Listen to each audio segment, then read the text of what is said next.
Festival Hudba sveta Žilinská bol pokus vytvoriť niečo nové v Žiline, niečo, čo tu priniesť muziku, ktorá tu možno, že nie je tak častá a taká mainstreamová.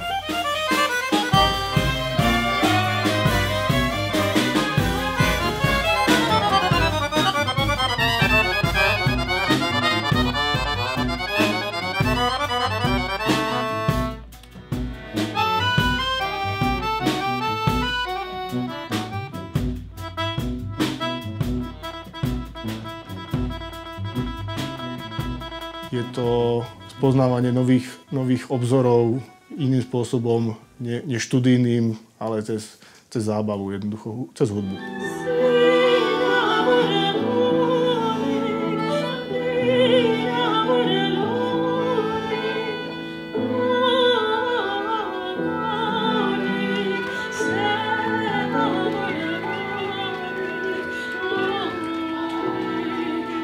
Tým, že hrám v kapele z Balkan Ensemble ako všetci ostatní a nás tento štýl hudby baví, takejto tej world music, tak sme jednoducho chceli urobiť niečo také v Žiline, keďže sa zúčastňujeme v zahraničí takýchto festivalov podobného žánru, kde to je viac menej rozbehnuté vo väčšej miere ako na Slovensku, tak sme proste priniesli tradíciu, ktorú sme videli v susedných krajinách, prípadne v vzdialenejších krajinách.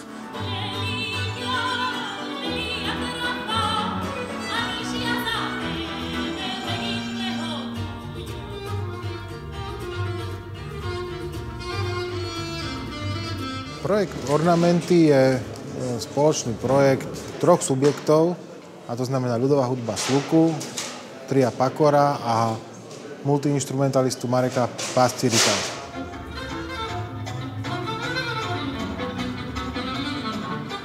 Je to vlastne projekt autorský. Ja s Marekom Pastierikom sme vlastne si to písanie nejak rozdelili. Inšpirovali sme sa všetkým tým, čo máme radi. Jazzovou muzikou, balkánskou muzikou, folklórnou. A snažili sme sa, aby sa to každému jednotlivcovi dobre hralo. Dá sa povedať, že sme si to tak šili na mieru sebe aj ľudovej hudbe Sluku.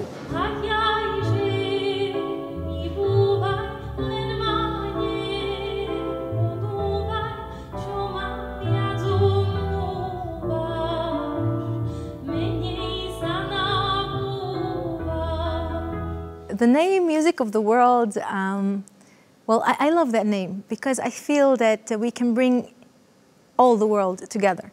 So there is the possibility of also taking influences from all over the world and bringing them on one stage. And today on stage I have people from all over the world. We have Slovaks and we have half Australian, half... I can't even remember how many halves we have here on stage. Až dnešný deň som pochopil pravý význam hesla Pite s rozumom, pretože včerajší večer som strávil v skvelej muzikantskej partii, ktorej kráľovala čarokrásna Mira. Pila sa naozaj skvelá domáca jablčkovica. Odhodlanie narastalo, no a ja som bez váhania prislúbil Mire, že teda áno, odohrám do nejakých jej pesničiek na nejaké tie píšťalky. Lenže hlava vytriezvela a česť je to pre mňa stále veľká, ale každopádne na spoločné skúšanie čas nebol. You translate now. What did he say? Good things? Ah, okay.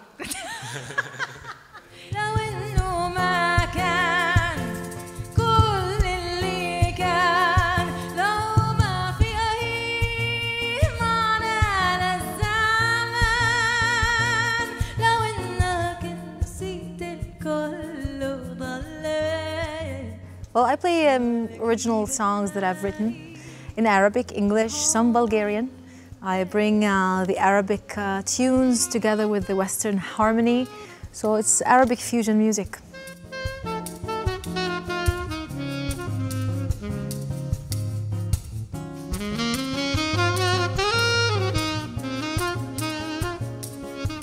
Well, I'm usually accompanied by a guitarist, and today Gordon Tama is going to be accompanying me. And I also play some guitar, some frame drum or some percussion, and some wind tools or wind instruments that I've somehow I'm using in not the traditional way.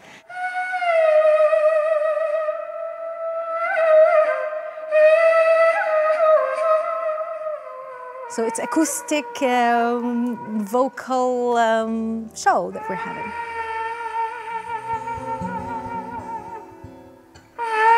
For me, as a guitar player, having to play an accompaniment, a strong accompaniment to songs I learned just one day before is it's quite challenging, but you know, music is an international language and we all understand rhythm and time. أي شبه صير أي خلل صغير بطيء أنا دايما كنت هيك دايما على آخر عالطرف. I started playing when I was young, AC/DC and it's rock music, which is what I love, and slowly moved into jazz and world music, and Spanish music, and reggae, and funk, and blues, and you know, I love it all. It's really good to play with artists from around the world because there's always something you can learn.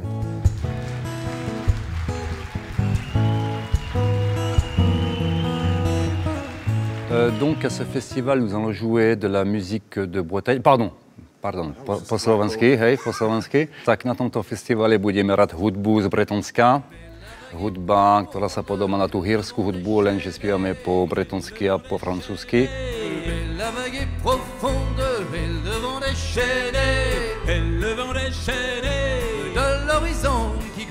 My sme z Francúzska, jeden je priamo z Bretonska, to znamená, že on je originál Bretonec.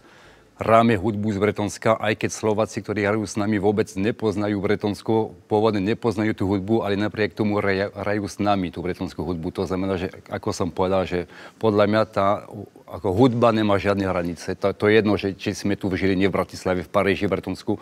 Hudba je hudba a hudba spojí všetkých ľudí. J'entends le loup, le renard et la belette. J'entends le loup et le renard chanter. J'entends le loup, le renard et la belette.